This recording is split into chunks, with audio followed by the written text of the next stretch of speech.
अस्सलाम वालेकुम दोस्तों, कैसे हैं आप सब लोग। मैं हूं आपका अपना असगर अली। यहाँ पर भाई कंपैरिजन करने वाले हैं रेडमी का नोट 13 प्रो है और वीवो का Y200। दोनों का कंपैरिजन करेंगे, स्पीड टेस्ट करेंगे, कैमरा टेस्ट करेंगे और दोनों में से देखेंगे बेस्ट कौन सा फ़ोन है। आखिर कंपैरिजन में कौन सा अपनी प्राइस जस्टिफाई करता है और प्राइस के हिसाब से कौन सा अच्छी स्पेसिफिकेशन प्रोवाइड करता है हमें। यहाँ पर डिज़ाइनिंग देखिए, बैक से दोनों का डिज़ाइन वगैरह जो है वो काफ़ी ज़बरदस्त दिया गया है। अच्छा खासा डिज़ाइन है दोनों फ़ोन्स के। यहाँ पर आपको ग्लास बैक मिलता है, यहाँ पर प्लास्टिक बॉडी देखने को मिल जाता है रेडमी के फ़ोन में, और डिज़ाइनिंग वगैरह दोनों की ठीक ठाक देखने को मिल जाती है। दोनों में से कौन सा डिज़ाइन आपको पसंद आ रहा है ये बताइएगा। प्राइस के हिसाब से देखिए तो रेडमी नोट 13 प्रो इस वक्त जो है 60-61 की प्राइस में चल रहा है। 8GB 256GB यहाँ पर प्रोसेसर दिया गया MediaTek Helio G99 का। यहाँ पर आपको 5000 mAh की बैटरी, 67 वोट की चार्जिंग मिलती है। जबकि Vivo Y200 आपको यहाँ पर 66,000 की प्राइस में मिलता है। ये भी 60-61 की मिल जाता है प्राइस में डिस्काउंट करके। 8GB 256GB प्रोसेसर इसमें काफ़ी हल्का मिलता है, स्नैपड्रैगन 685 का, जो गेमिंग चिपसेट नहीं है। यहाँ पर आपको 4800 mAh की बैटरी, 80 वोट की चार्जिंग का सपोर्ट देखने को मिल जाता है। बैक से देखें कैमराज वगैरह तो आपको यहाँ पर 50 मेगापिक्सल मिलता है वीवो में ड्यूअल कैमरा, और यहाँ पर रेडमी में आपको 200 मेगापिक्सल का कैमरा देखने को मेन मिल जाता है। दोस्तों ट्रिपल कैमरा का सेटअप है यहाँ पर। और यहाँ पर देख सकते हैं दोनों में साइड जो है वो देख सकते हैं वॉल्यूम बटन और यहाँ पर ऑन ऑफ बटन दिया गया है। यहाँ पर दोनों में टाइप सी की चार्जिंग पोर्ट दी गई है, लेकिन आपको दोनों में ड्यूअल स्पीकर का सपोर्ट मिलता है। लेकिन ड्यूअल स्पीकर में साउंड की क्वालिटी जो है वो रेडमी की आपको काफ़ी ज़्यादा देखने को मिल जाती है और अच्छी क्वालिटी है। दोनों फोन्स का डिस्प्ले देख सकते हैं, दोनों में आपको सेंटर पंच होल वाला डिस्प्ले मिलता है। लेकिन यहाँ पर वीवो में एक एमोलेड पैनल है 6.67 इंचेस का, 120 हर्ट्ज है, फुल HD प्लस की यहाँ पर देखने को मिल जाता है आपको डिस्प्ले वगैरह 1080p वाला। और यहाँ पर रेडमी में देखें तो इसमें भी आपको एमोलेड डिस्प्ले मिलता है 6.67 इंचेस का, 120 हर्ट्ज का, फुल HD प्लस रेजोल्यूशन के साथ। यहाँ पर डिस्प्ले की ब्राइटनेस वगैरह देखिए तो ब्राइटनेस वगैरह दोनों की ठीक देखने को मिल जाती है। वीवो की थोड़ी ब्राइटनेस ज़्यादा है, लेकिन यूज़ करने में आपको थोड़ा सा रेडमी जो है वो थोड़ा सा फास्ट दिखाई देगा। दोस्तों यहाँ पर एंड्रॉयड 14 के साथ दोनों ही फ़ोन आपको बेस्ट मिल जाते हैं।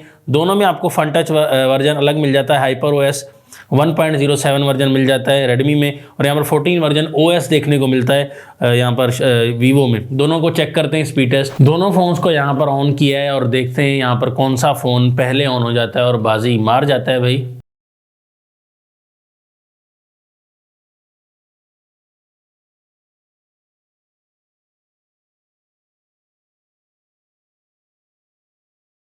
यहाँ पर Xiaomi थोड़ा सा पहले ऑन हो चुका है भाई। यहाँ पर देख सकते हैं दोस्तों स्पीड टेस्ट हम स्टार्ट करते हैं। दोनों को सेम वाईफाई से हमने कनेक्ट कर लिया है। और यहाँ पर कैमरा ऑप्शन, कैमरा थोड़ा सा वीवो का तेज़ है लेकिन सेम टाइम ओपन हुआ।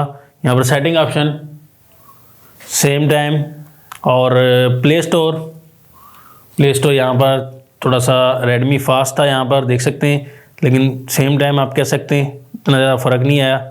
टिकटॉक यहाँ पर आप देख सकते हैं सेम टाइम में कह सकते हैं दोनों का। और यहाँ पर दोनों फोन्स का गूगल रेडमी ने पहले ओपन किया भाई, उसके बाद आप देख सकते हैं यूट्यूब आप Xiaomi में देख सकते हैं काफ़ी तेज़ प्ले हुआ दोस्तों, काफ़ी तेज़। अब आ जाते हैं भाई गेमिंग पर, कैंडी क्रश रेडमी ने काफ़ी तेज़ ओपन किया क्योंकि प्रोसेसर का बहुत फ़र्क है भाई, बहुत ज़्यादा फ़र्क है। सारा काम इंजन का ही होता है। और 8 बॉल पूल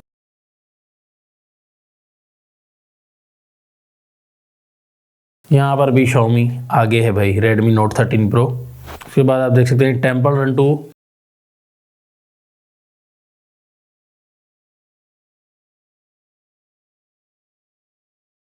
यहाँ पर भी रेडमी जो है आगे निकल गया। अब पहले लग रहा था कि वीवो आगे जाएगा, लेकिन रेडमी जो है यहाँ पर काफ़ी फास्ट रहा भाई। तो यहाँ पर देख सकते हैं आप सोनिक डैश, तो सोनिक डैश में आप देखेंगे पहले जो है वो रेडमी ओपन कर गई है। अब लास्ट गेम है भाई यहाँ पर सबवे सर्फर,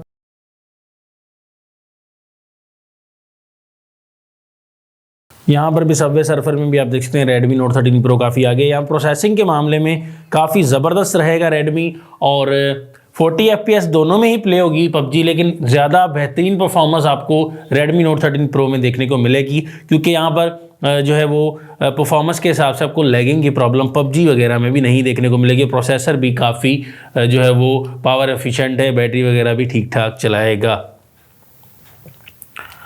यहाँ पर दोनों फ़ोन्स का देख सकते हैं आपके स्क्रीन पर ही फिंगरप्रिंट है, जो कि आप देखें कि फास्ट परफॉर्मेंस दोनों की है, लेकिन रेडमी थोड़ा सा तेज़ जा रहा है भाई। यहाँ पर देखिए स्लो है वीवो का फिंगरप्रिंट भी। यहाँ पर भी दोनों फ़ोन्स के हमने सैंपल्स लिए बैक साइड से और दोनों का रिजल्ट आप देख सकते हैं। नई लाइट में काफ़ी डिफरेंस नज़र आया दोस्तों। यहाँ पर सिंपल मोड में भी ले लेंगे तो वहाँ पर भी आपको बहुत डिफरेंस, और यहाँ पर थोड़े से डार्कनेस से कलर्स आपको दिखाई देंगे, थोड़े से ब्लैक टाइप कलर्स आपको वीवो में दिखाई देंगे, और पिक्सल्स भी स्टेबल दिखाई इतने नहीं देंगे जितने रेडमी में आपको दिखाई दे रहे हैं। मैं तारीफ़ करता हुआ नज़र नहीं आ रहा, आप खुद देखकर तस्वीर आप डिसाइड कर सकते हैं। थोड़े नेचुरल टाइप कलर्स भी आपको थोड़े रेडमी में मिलते हैं, बट यहाँ पर पिक्सल की क्वालिटी भी आपको थोड़ी सी बेहतर हद तक देखने को मिल जाती है रेडमी के फ़ोन में as compare to Vivo Y200। इतना खर्चा किया गया Y200 पे, लेकिन यहाँ पर कैमरा भी अच्छा नहीं दिया गया, सिर्फ डिज़ाइन पर ध्यान दिया गया। यहाँ पर टोटली आप देख सकते हैं मिक्सअप मिलाकर डे लाइट में कैमराज का रिजल्ट तो आपको रेडमी काफ़ी हद तक बेहतर नज़र आएगा रिजल्ट के मामले में भी। लो लाइट में भी देखें तो लो लाइट में बिल्कुल ही बेड़ा गर्क हो जाता है वीवो के Y200 के कैमरा का। यहाँ पर देखिएगा रिजल्ट में कितना डिफरेंस आ रहा है, पिक्सल स्टेबल नहीं है, काफ़ी जो है वो पिक्सल जो है टूटते हुए नज़र आएंगे आपको वीवो Y200 के। रूम लाइट के कैमरा रिजल्ट में भी रेडमी के थोड़े से स्टेबल रहते हैं और काफ़ी हद तक अच्छी फ़ोटोज़ कैप्चर कर लेता है रेडमी नोट 13 प्रो। एंड यहाँ पर अगर फ्रंट कैमरा देखें तो फ्रंट आपको 16 मेगापिक्सल हालांकि रेडमी में मिलता है और 32 मेगापिक्सल मिलता है। यहाँ पर वीवो के फ़ोन्स में थोड़ा सा रिजल्ट यहाँ पर वीवो का कह लें कि थोड़ा सा वाइटनेस वगैरह ज़्यादा है, और यहाँ पर कुछ हद तक डे लाइट में आपको सही मिल जाता है। रेडमी का नेचुरल टाइप रिजल्ट प्रोवाइड करता है, नेचुरल आपको कलर टोन देखने को मिल जाती है डिफरेंट एंगल्स में मैंने लिए। यहाँ पर रूम लाइट में भी देखें तो रूम लाइट में लाइटनिंग कंडीशन में रेडमी का फ़ोन बराबर टक्कर मुकाबला करता है 16 मेगापिक्सल के हवाले से, लेकिन आपको 60 FPS का ऑप्शन जो है वो सहूलत देखने को मिल जाती है वीडियोज़ की क्वालिटी पे अगर देखें। बट यहाँ पर रेडमी में और वहाँ पर 30 FPS का ऑप्शन मिलता है, 720p में 60 FPS मिलता है वीवो के फ़ोन में। बट रिजल्ट की क्वालिटी यहाँ पर फ्रंट बैक आपने देखी होगी और देखकर आप डिसाइड कर सकते हैं। मुझे फ्रंट कैमरा थोड़ा वीवो कह सकते हैं, बट नेचुरल टाइप अगर रिजल्ट चाहिए तो रेडमी की तरफ जा सकते हैं। बेटर आप डिसाइड करके बताइएगा। यहाँ पर दोनों फ़ोन्स की क्वालिटी वगैरह देख सकते हैं। दोनों फ़ोन्स का रिजल्ट जो है 1080 भी 30 FPS में रिकॉर्ड कर रहे हैं, और यहाँ पर आप देख सकते हैं कि दोनों का रिजल्ट जो है वो नॉर्मल क्वालिटी है। और नेचुरल क्वालिटी में रिजल्ट देखें तो यहाँ पर आप देख सकते हैं नेचुरल टाइप आपको रिजल्ट देखने को मिलेगा, और थोड़ा सा डार्क रिजल्ट आपको यहाँ पर वीवो Y200 का मिलता है। यहाँ पर स्काई का कलर भी देखिए, तो दोनों फ़ोन्स का आपको रिज़ल्ट जो है बहुत ज़्यादा जो है वो नेचुरल आपको यहाँ पर रेडमी में देखने को मिलता है। मज़ीद आप देखकर बताइएगा किसका अच्छा है। दोनों फ़ोन्स की आप वीडियो क्वालिटी देख सकते हैं, और वीडियो में आप रिज़ल्ट वगैरह देखिए। 30 FPS में यहाँ पर 1030 FPS का ऑप्शन है यहाँ पर जो है वो वीवो के फ़ोन में, और रेडमी में 60 FPS का ऑप्शन है, लेकिन मजबूरी में हम 30 FPS में बना रहे हैं क्योंकि वीवो में ऑप्शन ही नहीं है 30 FPS 60 FPS का। यहाँ पर रिजल्ट में आप खुला डिफरेंस देख सकते हैं। वीडियो क्वालिटी, लाइट कैप्चरिंग वगैरह यहाँ पर कितनी ख़राब दी गई है वीवो में। बिल्कुल आपको यहाँ पर पिक्सल तोड़ता हुआ नज़र आएगा, और बिल्कुल भी रिज़ल्ट आपको बेकार तरीन नज़र आ रहा है दोस्तों। देख सकते हैं यहाँ पर देखिए रिज़ल्ट बिल्कुल आपको क्लियरली नज़र आ जाएगा। आप खुद देखकर खुद ही डिसाइड कर सकते हैं कौन सा कैमरा बैक अच्छा है लो लाइट के मामले में, रूम लाइट। यहाँ पर आप देख सकते हैं फ्रंट कैमरा दोनों फ़ोन्स का, और रिजल्ट वगैरह का मामला भी थोड़ा सा आपको डिफरेंट देखने को मिलेगा। यहाँ पर थोड़ी सी डार्क टोन आपको देखने को मिल जाती है वीवो में, बट यहाँ पर फ्रंट कैमरा जो है थोड़ा सा नेचुरल टाइप आपको रेडमी में देखने को मिल जाता है। बट यहाँ पर अगर आप देखें तो आपको कैमरास वगैरह का रिजल्ट किसका बेटर मिलता है ये आप देखकर बताइएगा कि कौन सा कैमरा जो है आपको ज़्यादा अच्छा मिल रहा है। रिजल्ट देखकर बताइएगा। यहाँ पर घूम फिर कर मैं रिजल्ट बना रहा हूँ ताकि आपको पता चले कि कौन सा कैमरा अच्छा है। यहाँ पर आप देख सकते हैं 16 मेगापिक्सल का कैमरा आपको रेडमी में मिलता है और 32 मेगापिक्सल का वीवो में। लेकिन डिफरेंस आप देखें बिल्कुल यहाँ पर अपोजिट ऑफ लाइट आ गया यहाँ पर, लेकिन आपको लाइट कैप्चरिंग थोड़ी सी रेडमी की मिल रही है, लेकिन थोड़े से शार्प कलर बट पिक्सल तोड़ता हुआ नज़र आएगा वीवो में फ्रंट कैमरा में।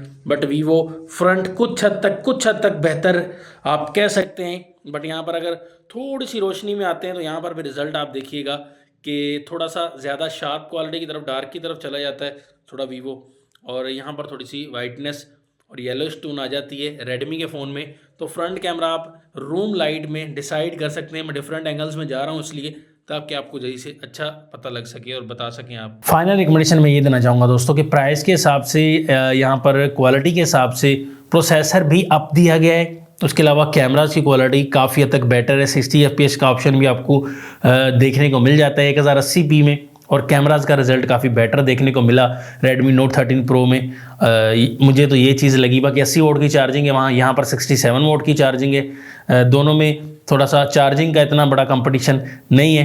बट आपने क्या डिसाइड किया पूरी वीडियो देखने के बाद, ये कमेंट्स में ज़रूर बताइएगा। नेक्स्ट वीडियो के लिए चाहता हूँ हमसे इजाज़त। अल्लाह हाफ़िज़।